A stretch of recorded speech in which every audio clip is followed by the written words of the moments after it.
आज हम लोग बात करने वाले हैं बीए पार्ट 2 हिस्ट्री ऑनर्स का पेपर 3 का ये चैप्टर 1 हम लोग पढ़ रहे थे और चैप्टर 1 का भाग 1 हम लोग पढ़ लिए थे। आपको पता है कि ये 0 टू हीरो बैच के तहत हम लोग पढ़ रहे हैं, जिसमें एकदम शुरू से आपको हिस्ट्री पढ़ा रहे हैं। शुरू से मतलब कि पार्ट 2 में जहां से आपको हिस्ट्री पढ़ना है वहां से पढ़ा रहे हैं हम एकदम विस्तार से और अच्छी तरह से हिस्ट्री पढ़ाया जा रहा है। साथ में जैसे ही इसके चैप्टर कंप्लीट होगा उसका ऑब्जेक्टिव क्वेश्चन दिया जाएगा, साथ में सब्जेक्टिव क्वेश्चन भी, ऑब्जेक्टिव क्वेश्चन करवाएंगे इसी यूट्यूब चैनल पर, साथ में सब्जेक्टिव क्वेश्चन भी यानी लॉन्ग क्वेश्चन भी करवाएंगे।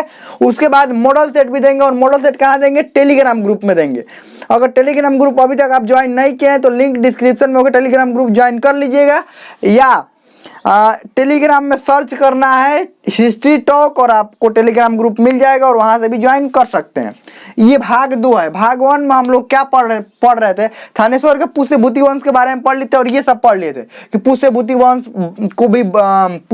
वंश को ही वर्धन वंश क्यों कहते हैं, इसका संस्थापक कौन था? पुष्य भूति था। इसके बाद राजा बना प्रभाकर वर्धन और ये बहुत सारे सुधार किए और अपने आप को पूरी तरह से स्वतंत्र घोषित कर लिया, इसीलिए इस वंश को वर्धन वंश भी कहते हैं। अगर वास्तविक संस्थापक पूछा जाएगा तो प्रभाकर वर्धन है। इस वंश का वास्तविक संस्थापक कौन है? प्रभाकर वर्धन। लेकिन नॉर्मली संस्थापक ही पूछा जाता है तो ये पुष्य भूति ही है इस वंश का संस्थापक। इनके समय राजधानी इनकी कहाँ थी? हरियाणा। हरियाणा में हरियाणा नहीं थी, हरियाणा में कौन सी जगह पर थी? हरियाणा में जो थानेश्वर है, थानेश्वर जगह पर थी। हरियाणा में थानेश्वर, हरियाणा में जो कुरुक्षेत्र है उसी के नजदीक में थानेश्वर है, तो थानेश्वर इनकी राजधानी थी, ध्यान रखिएगा, थानेश्वर। अब एक और बात पता है आप लोगों को, राजधानी क्यों बनाया जाता है? राजा को राजधानी क्यों बनाते थे? अभी भी देखिएगा, प्रधानमंत्री हो गए राजधानी में ही रहते हैं, राष्ट्रपति राजधानी में ही रहते हैं, मुख्यमंत्री जो होते हैं वो राज्य के राजधानी में ही रहते हैं। जो बाकी देखिए, एक बात समझिए, जैसे प्रधानमंत्री हो गए, राष्ट्रपति हो गए या सांसद हो गए, सभी सांसद, मंत्री, जितने भी केंद्रीय लेवल के जितने भी मंत्री होंगे या जितने भी अधिकारी होंगे सब राजधानी में रहते हैं। कौन सी राजधानी में रहते हैं? देश की राजधानी में रहते हैं। यही राज्य स्तर की बात करें तो राज्य स्तर के जो उच्च अधिकारी होते हैं, राज्य के मुख्यमंत्री हो गए या राज्य के राज्यपाल हो गए या और भी जो विधायक हो गए, बाकी सभी लोग जो प्रमुख लोग होते हैं कहाँ पर रहते हैं? ये राजधानी में, राज्य के राजधानी में ही रहते हैं। आखिर ऐसा क्या होता है राजधानी में कि राजधानी में रहते? देखिए 2-3 को फायदा होता है राजधानी में इन लोगों को रहने से। पहली बात की सुरक्षा बहुत अच्छी तरह से हो जाती है कि बहुत ही कम सैनिकों में ही सुरक्षा हो जाता है इन लोगों का। अगर मान लीजिए अगर ये राजधानी में ना रहकर देश के अलग अलग हिस्सों में रहे, मान लीजिए प्रधानमंत्री दिल्ली में रहे, राष्ट्रपति तेलंगाना में रहे और बाकी इनके जो मंत्री हैं वो किसी और जगह पर रहे, मान लीजिए वो मुंबई में रहे, अब 3 जगह पर इनकी सुरक्षा बेहतरीन रखनी पड़ेगी ना। तो क्या बताइए, इतनी सुरक्षा कैसे रखा जाएगा? और इतने सैनिक, आखिर पैसा खर्च होगा ना, तो इसीलिए राजधानी में ही सभी लोग रहते हैं। राजधानी में रहने से राजधानी पूरी तरह से दिल्ली एकदम सुरक्षित है और बहुत ज्यादा वहां पर मतलब बहुत ज्यादा सुरक्षा का व्यवस्था किया गया है। क्योंकि सभी लोग वहीं पर हैं, प्रधानमंत्री, राष्ट्रपति सभी लोग वहीं पर हैं और मंत्री, बाकी बड़े अधिकारी सब लोग वहीं पर हैं और कम सैनिकों में ही यहाँ पर मान लीजिए इसका सुरक्षा, दिल्ली का सुरक्षा हो पाता है। साथ में मान लीजिए कोई मीटिंग करना होगा तो यहाँ पर प्रधानमंत्री यहाँ मान लीजिए दिल्ली में रह रहे हैं, राष्ट्रपति यहाँ पर रह रही है, तो ये फिर इनको मिलना पड़ेगा ना। या मंत्री रह रहे हैं तो मंत्रियों को भी मिलना पड़ेगा ना। सबको मिलने से इससे बेहतर है कि सब दिल्ली में ही रहते हैं। तो कोई भी मीटिंग करना होगा, कुछ भी करना होगा, जल्द से जल्द क्या कर लेते हैं ये लोग? मीटिंग कर लेते हैं, निर्णय कर लेते हैं। सांसद भवन भी कहाँ पर है? दिल्ली में ही है। सांसद जो चलता है, सत्र जो चलता है वो कहाँ पर चलता है? दिल्ली में चलता है। तो इन सभी सुविधाओं के कारण ये क्या बनाया गया? राजधानी। यानी राजधानी इसलिए, और प्राचीन समय में राजधानी इसलिए बनाया जाता था कि सभी राजा के जो मंत्री होते थे, राजा का परिवार होता था, सब कहाँ पर आता था? राजधानी में। और राजधानी बहुत ही सुरक्षित था। सबसे पहला जो वंश था, जैसे हर्यक वंश की जो बिंबिसार ने राजधानी कहाँ बनाया था? राजगिरी अपना राजधानी क्यों बनाया था? क्योंकि राजगिरी 5 पहाड़ियों से घिरा हुआ है और 5 पहाड़ियों से घिरे होने के कारण वो बाहरी आक्रमण कोई कर ही नहीं सकता है और कम सैनिकों में कर तो सकता है लेकिन बहुत ही कम मात्रा में, कम सैनिकों में उसकी राजधानी की सुरक्षा हो जाती है। जैसे ये राजधानी हो गई, और चारों तरफ से इधर पहाड़ से घिरा हुआ है। तो बताइए कोई बाहरी आक्रमण क्यों कैसे कर सकता है? पहाड़ पर नॉर्मल ऐसे ही अपना सिर्फ शरीर लेकर चढ़ने में पहाड़ पर हालत बिगड़ जाता है, कोई हथियार लेकर इधर से पहाड़ पर कैसे चढ़ेगा बताइए? हथियार घोड़ा ये सब लेकर तब ना युद्ध करेंगे, तब ना इधर राजधानी में एंट्री करेंगे, तो इधर युद्ध करेंगे। और इसके जो सैनिक है, इस राजा के सैनिक ऊपर पहाड़ी पर चोटी पर बैठे हुए हैं, कोई आए इधर से ही निपटा देते थे। तो बताइए कि राजधानी इसीलिए बनाया जाता है ताकि राजा की सुरक्षा की जा सके, मंत्रियों की सुरक्षा की जा सके, राजा के परिवार की क्या किया जा सके, सुरक्षा। पता चला राजा इधर युद्ध लड़ने गए, तब तक राजधानी में कोई आक्रमण कर दिया और पूरा कब्जा कर लिया। तो इसीलिए राजधानी सुरक्षित जगह पर बनाया जाता है। इसीलिए राजधानी क्यों बनाया जाता है? ताकि प्रमुख लोग वहां पर रह सकें। तो इनकी राजधानी कहाँ थी? थानेश्वर थी। लेकिन एक और बात अब समझने की जरूरत है। इसके बाद प्रभाकर वर्धन राजा बना। प्रभाकर वर्धन के बाद इसका बड़ा बेटा जो राजवर्धन था ये राजा बना। राजवर्धन क्या बना? शासक बना। लेकिन ये लोग इसी क्षेत्र में शासन करते थे। क्या करते थे? इसी क्षेत्र में शासन करते थे। तो राजवर्धन, फिर हर्षवर्धन था, ये भी थोड़ा बहुत जो प्रशासन की जिम्मेवारी है इसको भी दी गई। ये तो मुख्य रूप से राजा थे, ये बढ़िया राज चला रहा था हर्षवर्धन का। ठीक है, अब बड़े भाई हैं, आप ही राजा बनिए, हमको कोई जरूरत नहीं है। कोई भी जरूरत होगा, कोई प्रशासनिक जिम्मेवारी देना होगा तो हमको दे सकते हैं, कोई दिक्कत नहीं। तो बहुत अच्छा से इनका सब चल रहा था। अब राजश्री लड़की थी तो इसकी शादी हुई। कहाँ पर शादी किया गया? इसकी शादी यहाँ पर जो मालवा, यहाँ पर कन्नौज वाला जो क्षेत्र है, कन्नौज वाला क्षेत्र है, कन्नौज। अब कन्नौज कहाँ पर है? ये कन्नौज वाला, कन्नौज वाले क्षेत्र में। कन्नौज के जो राजा थे जिसका नाम था गृहवर्मन, यानी कि ग्रहवर्मन भी कह सकते हो उनको। कन्नौज के जो राजा थे, कन्नौज के राजा, इसका नाम था ग्रहवर्मन। ये मौखरी वंश के राजा थे। मौखरी वंश के राजा थे। इससे शादी हुई किसकी? राजश्री की। राजश्री की शादी हुई गृहवर्मन से। अब देखिए गृहवर्मन, इसके नीचे ठीक कन्नौज के नीचे मालवा का जो शासक था देवगुप्त। क्या नाम था? देवगुप्त। इसकी लड़ाई जो थी, देवगुप्त, आपको पता है कि जो पड़ोसी होते हैं हमेशा लड़ते रहते हैं। तो यहाँ का शासक था ग्रहवर्मन, नीचे का शासक था देवगुप्त, हमेशा लड़ते रहते थे। अब क्या हुआ, जैसे ही ग्रहवर्मन का शादी हुआ ना राजश्री से, इसने क्या किया, ग्रहवर्मन को एंट्री करके यहाँ पर ग्रहवर्मन को मार दिया। क्या किया? ये लड़ाई भीषण करके और ग्रहवर्मन को मार दिया। साथ में ही राजश्री को बंदी बना लिया। कौन? देवगुप्त। नीचे मालवा का शासक। कहाँ का शासक था ये?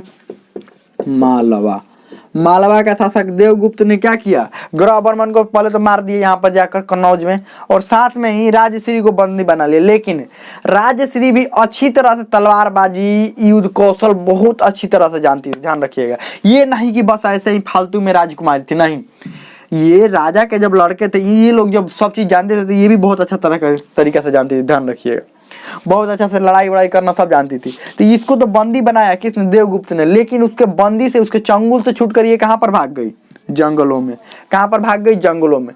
और ये सूचना, ये सब घटना की सूचना मिल गया राजवर्धन को कि देखिए आपकी बहन को भी बंदी बनाया है देवगुप्त ने बंदी बनाया आपके बहन को, और ये ग्रहवर्मन को इसने मार दिया है। किसने मार दिया? देवगुप्त। अब इसका और दिमाग एकदम मतलब ऐसा हुआ अंदर से, इसको बहुत ही ऐसा हुआ कि अब इसको देवगुप्त को हम जिंदा नहीं छोड़ेंगे। किसने कहा? ये राजवर्धन अपनी सेनाएं लेकर निकल गया। कहां से? थानेश्वर से सेनाएं लेकर निकल गया और मालवा पर आक्रमण कर दिया और देवगुप्त का फाइल निपटा दिया, देवगुप्त का काम खत्म कर दिया। अब शुरू समझते हैं। गृहवर्मन का लड़ाई होता था देवगुप्त से, तो शादी होते ही गृहवर्मन को देवगुप्त ने मार दिया। जब पता चला राजवर्धन को, तो राजवर्धन ने किसको मार दिया? देवगुप्त को। अब देवगुप्त का ही एक दोस्त यहाँ पर था जो कि बंगाल का शासक था, जिसका नाम था शशांक। इसका क्या नाम था? शशांक नाम था। गौड़ शासक था ये, शशांक नाम था, बंगाल का शासक था।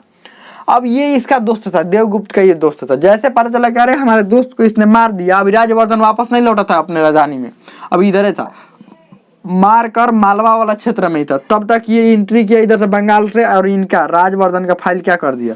निपटा दिया। इधर लिख देते हैं राजवर्धन को किसने फाइल निपटा दिया? राजवर्धन का फाइल शशांक ने निपटा दिया।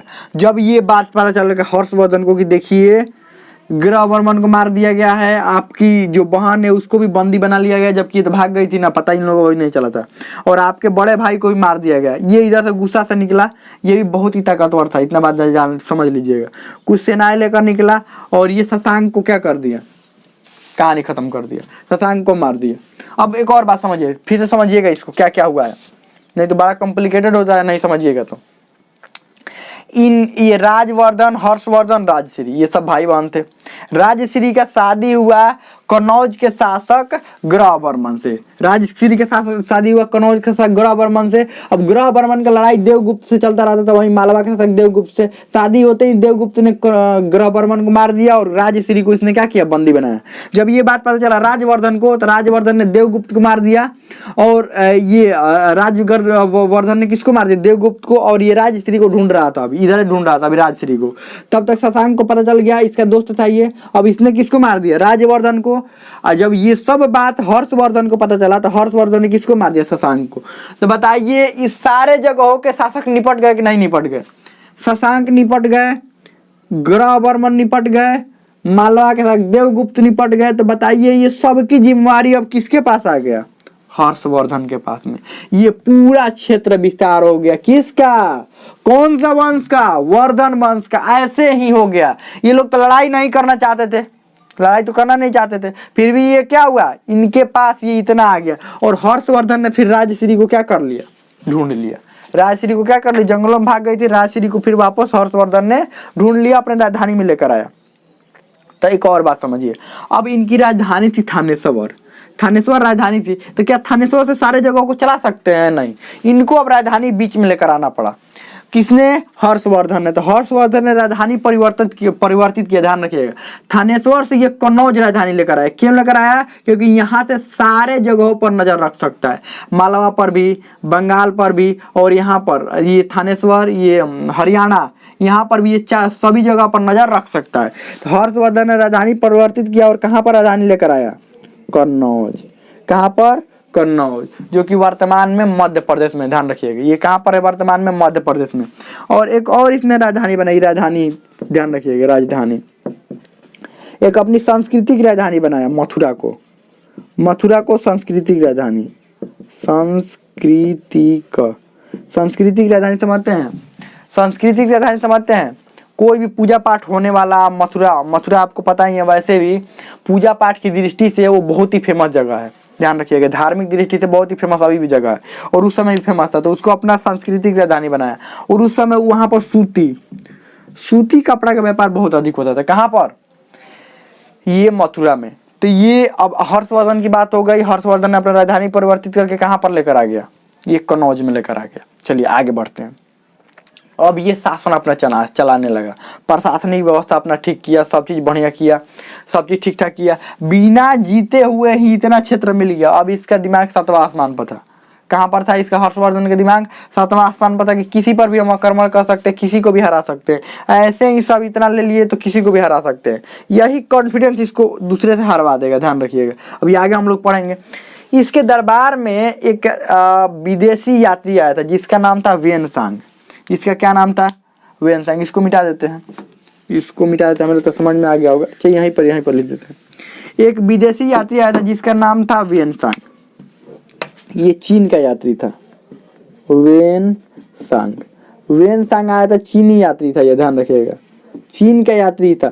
अब ये वेनसांग भारत आया था। उस समय शासक कौन था, हर्षवर्धन। अब आप कहेंगे कि वैसे भी भारत तो अभी भी बहुत सारे लोग आते होंगे, अब बहुत सारे लोग आते होंगे ना, अभी भी घूमने के लिए भारत बहुत सारे आए, उस समय भी घूमने के लिए बहुत सारे आते होंगे। तो ये वेनसांग का ही नाम क्यों आता है, देखिए क्या हुआ था। ये यहाँ पर भारत में 13 से 14 वर्षों तक रह गया था। चीन से निकला और ये कहाँ पर पहुंचा, भारत। अब भारत पहुंचने का इसका उद्देश्य क्या था, मुख्य रूप से ये बौद्ध धर्म को मानता था। किस धर्म को मानता था, बौद्ध। और बौद्ध में भी 2 शाखाएं होती हैं, बौद्ध में भी 2 प्रमुख शाखाएं हैं, हीनयान और महायान। वो तो और भी बहुत सारी अलग अलग शाखाएं हैं, लेकिन जो प्रमुख है 2 ही है, हीनयान और महायान। तो ये महायान का समर्थक था, महायान। मुख्य रूप से ये चीन से भारत आया था, ये धार्मिक यात्रा पर आया था। बौद्ध धर्म के जितने भी स्थल थे, बौद्ध धर्म से संबंधित जितने भी स्थल थे, सभी स्थलों को ये घूमना चाहता था। तो भारत में आया तो ये हर्षवर्धन राजा था इधर इस सारे क्षेत्र का, हर्षवर्धन से भेंट किया, मुलाकात किया। तो ये पूरा अच्छे तरह से हर्षवर्धन ने किसका स्वागत किया? वेनसांग को। हमारे देश में अतिथि देवो भव कहा जाता है, अतिथि देवो भव। अतिथि को क्या माना जाता है? देवता के समान माना जाता है, मतलब बहुत अच्छा से इज्जत किया जाता है। तो ह्वेनसांग को इज्जत किया गया बहुत अच्छा से। और इसका एक ही उद्देश्य था कि यहाँ पर बौद्धिक बौद्ध धर्म के जो स्थान है, जगह है, उनको घूमा जाए और बौद्ध ग्रंथ यहाँ से इकट्ठा करके कहाँ पर लेकर जाना चाहता था? चीन। और बौद्ध धर्म से संबंधित कौन कौन से स्थान हो सकते हैं? कुशीनगर, लुम्बिनी, सारनाथ, बोध गया, ये सब क्या है? राजगीर, ये सब क्या है? ये बौद्ध धर्म से संबंधित स्थान थे। तो इन सारे स्थानों को इसने क्या किया? घूमा। 13 से 14 वर्षों तक, 13 से 14 वर्षों तक, 14 वर्षों तक भारत में ये रहा। 13 से 14 वर्षों तक भारत में रहा। साथ में ही इसने एक अपना पुस्तक की रचना की जिसका नाम है सीयूकी। इसका नाम क्या था? सीयूकी। अब देखिए, इस समय कोई भी विदेशी व्यापारी आता है, विदेशी व्यापारी कह लें या विदेशी पर्यटक घूमने के लिए, तो साथ में कैमरा लेकर आता है। हम लोग भी कहीं पर जाते हैं तो क्या लेकर जाते हैं? कैमरा। फोटो क्लिक करते हैं, वीडियो वहां पर बनाते हैं। क्या करते हैं? वहां की यादें जो है वो अपने घर पर भी लेकर, वही ना यादें वहां की कैप्चर करते हैं कि यहाँ पर इतना अच्छा सुंदर दृश्य दिखा था, या अपना दृश्य कि हम यहाँ पर आए थे, ये अच्छा चीज लगा था। और कुछ बातें रिकॉर्ड भी करते हैं कि यहाँ पर अच्छा चीज लगा था। तो क्या करते हैं? तो वो रिकॉर्डिंग करते हैं, क्योंकि हमारे पास रिकॉर्डिंग वाला साधन था, लेकिन उस समय तो था नहीं ऐसा। तो ये उस समय लिखते थे, पुस्तकें लोग लिखते थे। तो यहाँ पर जो भी बातें देखा ना वेनसांग कि यहाँ के लोगों की जीवन कैसा है, जीवन शैली कैसा है, तो ये सब अपने एक पुस्तक में लिखा जिसका नाम था सीयूकी। अब हम लोग भी विदेश में जाएंगे, पहली बार अगर अमेरिका जा रहे हैं तो वहां पर जाएंगे तो वहां के लोगों के बारे में देखेंगे ना, समझेंगे ना कि हाँ यहाँ के लोग रहन सहन कैसा है, वहाँ का गांव कैसा है, वहाँ का शहर कैसा है, हॉस्पिटल कैसा है, सब कुछ कैसा है वहाँ के समझेंगे। ये भी भारत में आकर समझा और अपने एक पुस्तक का नाम जिसका रखा सीयूकी, जिसमें विस्तृत वर्णन किया यहाँ के वर्ण व्यवस्था के बारे में, यहाँ के समाज के बारे में, समाज कैसा, तो ये सब के बारे में बेहतरीन ढंग से वर्णन किया। तो हमें समझ में आ गया होगा। अभी और भी बहुत सारी इसमें बहुत चीज पढ़ना है, तो हमें समझ में आ गया होगा। इससे आगे हम लोग अगले भाग में पढ़ेंगे। इसमें कोई भी डाउट हो, कोई भी क्वेश्चन हो, आप कमेंट में पूछ सकते हैं, मतलब समझ में आ गया होगा।